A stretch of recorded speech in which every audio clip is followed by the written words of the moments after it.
Hey, bud, you got $53 million just burning a hole in your pocket. Well, I got a deal for you. It's unbelievable. The biggest, wildest vacation you could ever imagine. It is huge. A wild vacation. In fact, it is totally out of this world. I mean, literally out of this world. In fact, it's on the International Space Station. NASA has agreed to let commercial people and tourists go to the International Space Station. Hello, this is Greg Allison with Galactic Gregs, and I'm here to tell you about the wildest, craziest, biggest vacation you could ever want to have on the International Space Station. Yes. So what it is NASA has decided that they're going to let people fly on the International Space Station for $50 to $52 million. Now, okay, there's 53 million. Well, you need a little help. You need a little brokerage. I could help you out for a cool little teeny $1 million. Yeah, absolutely. Now, the cool thing is this. NASA is even talking about allowing commercial extra habitat module, maybe a Bigelow type module, to be added to the space station for extra crew accommodations. On top of that, they're talking about possibly a stay of as much as an entire month. And you fly around the world. Every 90 minutes, you got a sunset and a sunrise every 45 minutes. I mean, you get to see the whole wide world. You're going to be traveling around the world so much, so big. Just imagine that. Hey, for a month in space, it's a deal, a steal. And I got to tell you what, it's a deal for NASA too. What NASA is going to be doing with this new deal is they're going to try to commercialize lower space, what we call low Earth orbit, LEO. That is where the space station operates. See, NASA's beginning to adopt a plan similar to what I taught in a debate called the Great Space Debate, held at ISDC in Oklahoma back years ago, where I debated Bob Zubrin and Rick Tummelson, and it was listed in the Space Review. What I called for in that debate was for NASA to commercialize the lower tiers of space and let commercial entities service those orbits as they moved out a sphere, ever-growing sphere of exploration, so they didn't have to maintain this cost.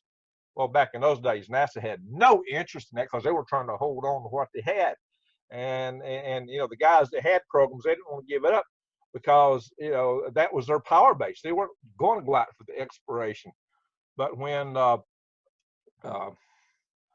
NASA decided to end the space shuttle program, that changed everything. And Mike Griffin was the one who came up with that. It's kind of like Cortez burning his ships when he landed in Mexico to force his crew to get about the business of exploring and conquering Mexico. A very bad thing for Mexico and the Aztecs. Yes, absolutely. But, you know, it was a burn the ships approach that Mike Griffin came up with when he ended the shuttle program, because he realized with that power block and base, the political block of the space shuttle program, the exploration wasn't going to go anywhere. And so now a lot of people don't like Griffin's choices of the what became the Ares 1 and Ares 5 vehicles, and he was definitely not for commercial space. But it opened a crack, and that crack has enabled commercial space to get its foot in the door. The camel got its nose in the door, and the rest was sure to follow, in part because we had a joint program between when the deal was cut to do Constellation program, not Constellation, I mean the subsequent program, the Space Launch System, which I work on in my day job, and commercial space together, which is part of a deal I promoted to Senator Nelson's office, the Paul Dempfus, when I was chairman of the Executive Committee of the National Space Society, and another life long ago in another universe far, far, far away. All that aside. Now, here's the key thing. What NASA is actually trying to do is increase the total commercial presence on the International Space Station. Now, at first, it's just going to be a smidgen, and it's not going to be a big amount. But NASA actually eventually wants to turn over operations of the International Space Station to free up its operating budget of about $3 or $4 billion a year to enable people to, or NASA to put more money into the exploration side of its venture, its program, to go to the moon and to Mars, to build the Gateway Station or whatever else it is they're going to do. Elon Musk would say, hey, I'm going to land, you don't need gateways, I'm going to land directly on the moon, directly on Mars, you don't need this, that, and the other. But other architectures are looking to have those type capabilities. So how all that's going to pan out, what the selections will be, that remains to be seen. You know, the Starship that Elon is proposing to build is yet to be built. It's yet to fly. We're yet to see what's going to happen. It would be a game changer, definitely. And as I mentioned in a previous video, Elon Musk has innovative ideas. So does Jeff Bezos, and we don't even know what all Jeff Bezos is cooking up. Is he kicking up possibly even a new Armstrong rocket? What would that be? I mean, heck, his new Glenn rocket is going to be very impressive, provided, of course, that it works as advertised.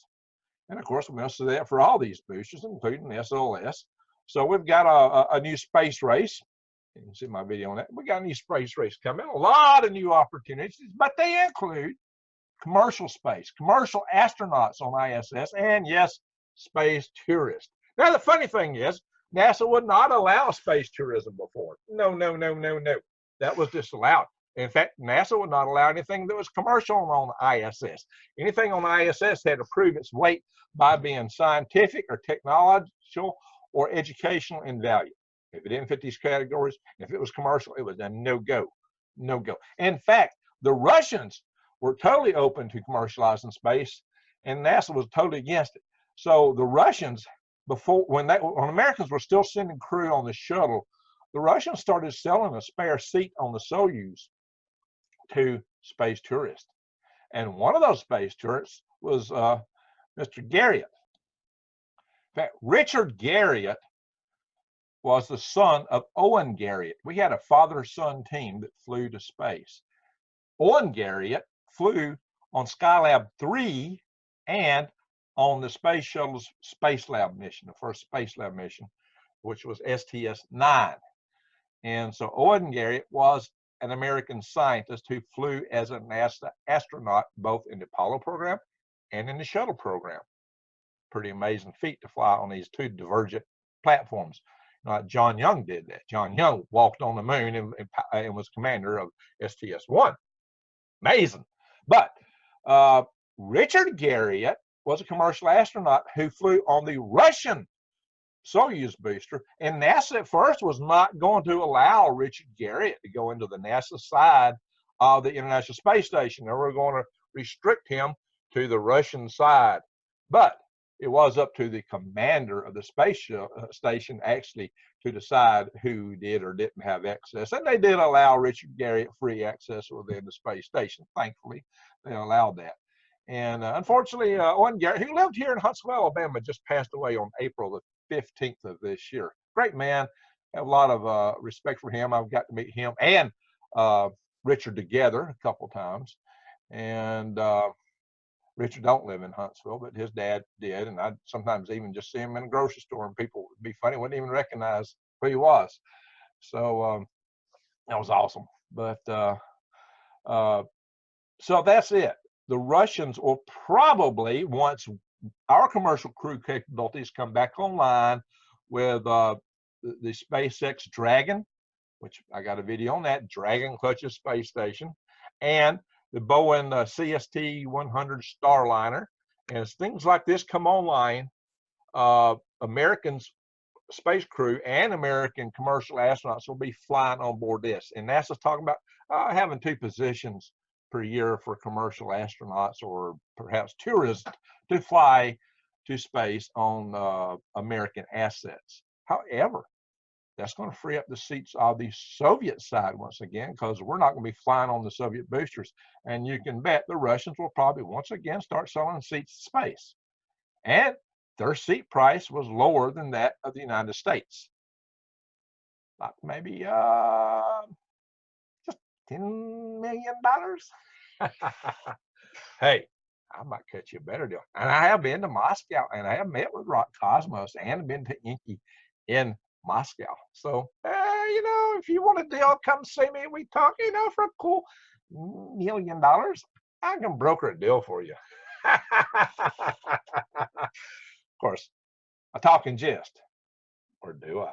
In any event, I would assume that the Russians will be once more enterprising in those areas. And strange enough, you know, their seats too will be limited. So there will still be probably as much demand for any seat that provides this kind of capability as possible, because there's only so many Russian flights, excuse me, on the Soyuz vehicle. And they only have 3 seats, and you know, maybe they make 2 available. Maybe they only need a pilot. I mean, they do fly the Progress there automatically, right? I don't think the Russians would give up all 3 seats, and they may not give up but 1. And they will often reserve a seat for a guest astronaut from some other country they're trying to entertain and keep within their sphere of influence. That's what the Russians do. It's how they play ball, and we've done the same thing. So, you know, space is a political tool, and space access for countries like Russia and the United States. So there's the possibilities. If you got a few tens of millions of dollars burning a hole in your pocket, just might have an opportunity to find space. Or better yet, maybe you will work for a company that would deem you worthy to go to space. And maybe they will pay for you to go to space to do research. And NASA's even open to movie deals. Hey, maybe I could be the movie star, Santa in space. Ho, ho, ho, ho, ho. How good would that be? Ho, ho, ho, ho. Excuse me, I'm a little hoarse from my little gangster voice there. But anyway, so there you are. Movie deals could be part of it. I mean, it's going to be commercial. So it will be open. It will be a very different environment. And the commercial aspect of what will be done on ISS is something that will grow in time as NASA will slowly revert the station over to commercial control. And as you start getting things like the Bigelow modules and maybe other entities will be putting modules up there for people to stay in, expanding capability. Hey, Dragon and the Dragon vehicle and the Starliner vehicle, the CST-100 Starliner, are commercial vehicles provided by commercial providers. So they're going to be free at some point to launch whoever they want to. And so this could be a real game changer for what's going to space. And of course, you know, Starship from Elon Musk, SpaceX, they've already got a Japanese astronaut and crew, customer crew to perhaps go around the moon real soon. And that's a totally commercial, private, tourism type flight. So the possibilities are really opening up. Crazy, right? Real crazy, but real. This is where we're heading, and that is cool, because now space will be much more widely available to a wider spectrum of people who aren't NASA or Russian Space Agency people. Of course, neither was Richard Garriott. I mean, he had a game company of all things, but he had money. So there's a lot of other people who have money. I mean, maybe my friend who created the Doom program could fly in space. And he started his own little company, Armadillo Aerospace, at one time, and almost funded some of my little HARC mission. So Carmack, that's what I'm talking about. Yeah, maybe he'll fly up. Who knows? You got a lot of possibilities, and maybe it'll be you. Maybe you'll find an angle. And like I said, you got $53 million and you're burning a hole in your pocket.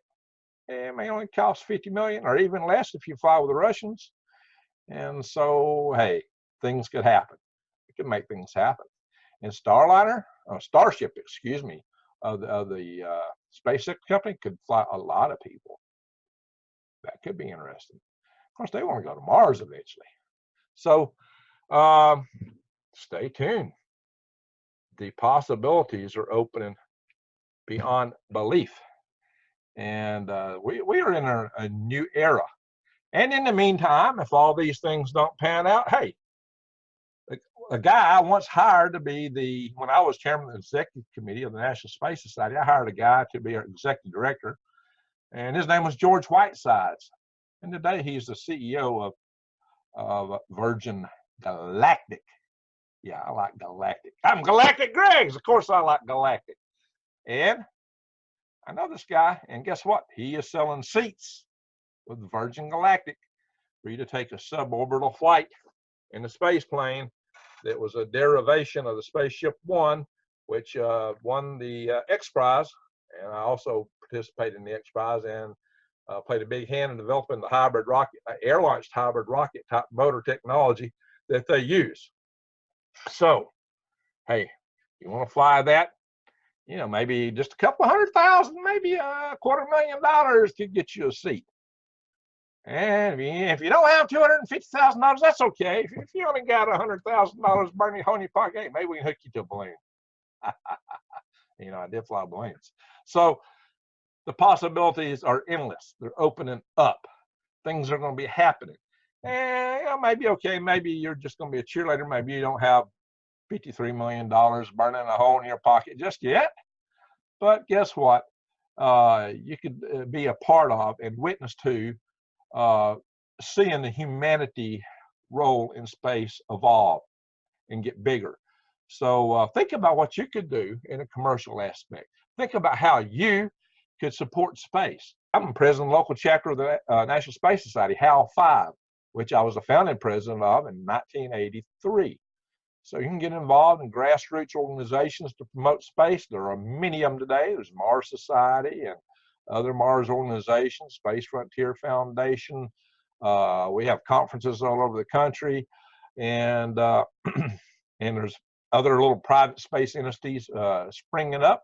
And then there's the traditional space industry, which is really growing and going good right now. So you could get jobs in these areas and be a part of it.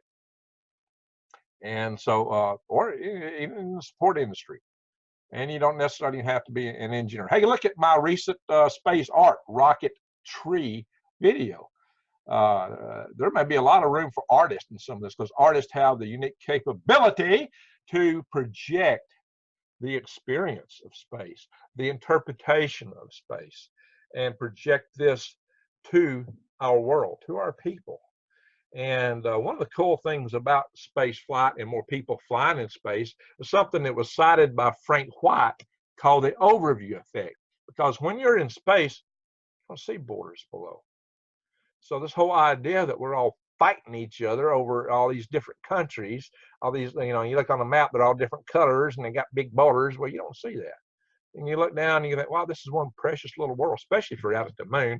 You can cover the whole world with your thumb, nail, and you realize that the round sphere of the world, and you realize that the atmosphere, you know, the world is 8,000 miles in diameter, but the atmosphere is only 100 miles, and 99% of it's only 20 miles thick. And at 20 miles, they are still too thin to breathe. I mean, most of the atmosphere is right down here on the ground practically.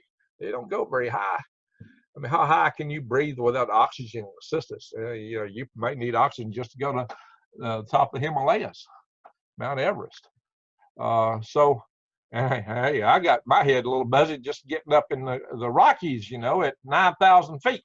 So we really live in a very narrow limit here on this big ball of Earth. And it's very precious. And it's very, you know, when you look at it from that standpoint, you can see the fragility of our world and why we ought to learn to get along on this planet as a species. We are a one human race, one human species. And we all need to get along with each other. I've covered that in other videos too, especially on my Green Rigs channel. Go check that out, my sister channel. In any event, hey guys, you want to go to space? We can make it happen. And so please, subscribe to my channel if you haven't subscribed already. Bang the update notification bell and be thinking yourself about how you can find your way into space. Aloha, away, aloha. Ha, oy. Hey, have fun, and thank you.